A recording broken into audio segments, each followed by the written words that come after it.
अरे दोस्तों, वक्रोलक नामक नगर में सूर्यप्रभ नाम का राजा राज करता था। उसके कोई संतान नहीं थी। उसी समय एक दूसरी नगरी में धनपाल नाम का एक साहूकार रहता था। उसकी स्त्री का नाम हिरण्यवती था और उसके धनवती नाम की एक पुत्री थी। जब धनवती बड़ी हुई तो धनपाल मर गया और उसके नाते रिश्तेदार ने उसका धन ले लिया। अब हिरण्यवती अपने लड़की को लेकर रात के समय नगर छोड़कर चल दी। रास्ते में उसे एक चोर सूली पर लटकता हुआ मिला। वह मरा नहीं था। उसने हिरण्यवती को देखकर अपना परिचय दिया और कहा, मैं तुम्हें 1000 अशर्फिया दूंगा, तुम अपनी लड़की का ब्याह मेरे साथ कर दो। हिरण्यवती ने कहा, तुम तो मरने वाले हो। चोर बोला, मेरे कोई पुत्र नहीं है और निपुते की परलोक में सद्गति नहीं होती। अगर मेरी आज्ञा से और किसी से भी इसके पुत्र पैदा हो जाएगा तो मुझे सद्गति मिल जाएगी।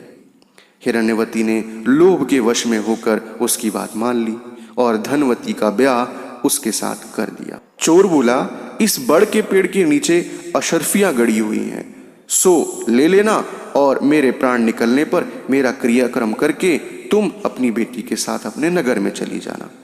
इतना कहकर चोर मर गया। हिरण्यवती ने जमीन खोदकर अशर्फियां निकाली, चोर का क्रियाक्रम किया और अपने नगर में लौट आई।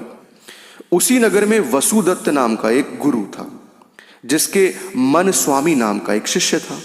वह शिष्य एक वैश्या से प्रेम करता था। वैश्या उससे 500 अशर्फियां मांगती है, वह कहां से लाकर देता। संयोग से धनवती ने मन स्वामी को देखा और वह उसे चाहने लगी।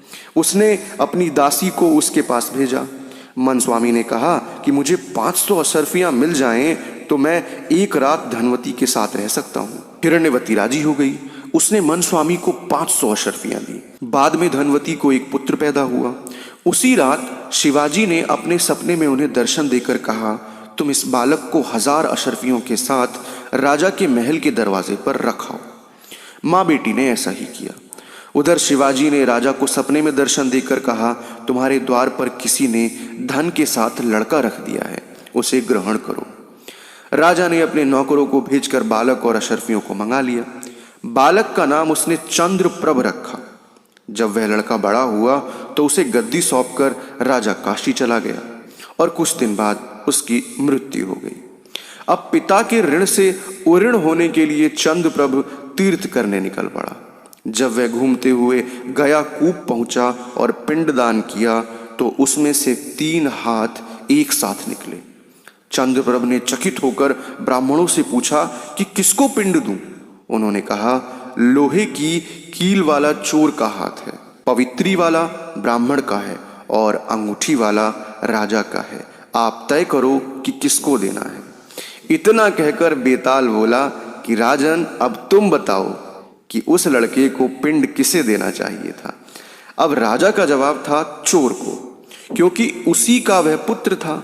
मन स्वामी उसका पिता इसलिए नहीं हो सकता कि वह तो एक रात के लिए पैसे से खरीदा हुआ था। राजा भी उसका पिता नहीं हो सकता क्योंकि उसे बालक पालने के लिए धन मिल गया था। इसलिए चोर ही पिंड का अधिकारी है। इतना सुनकर बेताल फिर से जाकर पेड़ पर लटक गया और राजा उसको फिर से लेकर चल पड़ा और बेताल ने एक नई शानदार कहानी सुना दी। तो दोस्तों, मिलते हैं कहानी के अगले भाग में। तब तक के लिए धन्यवाद।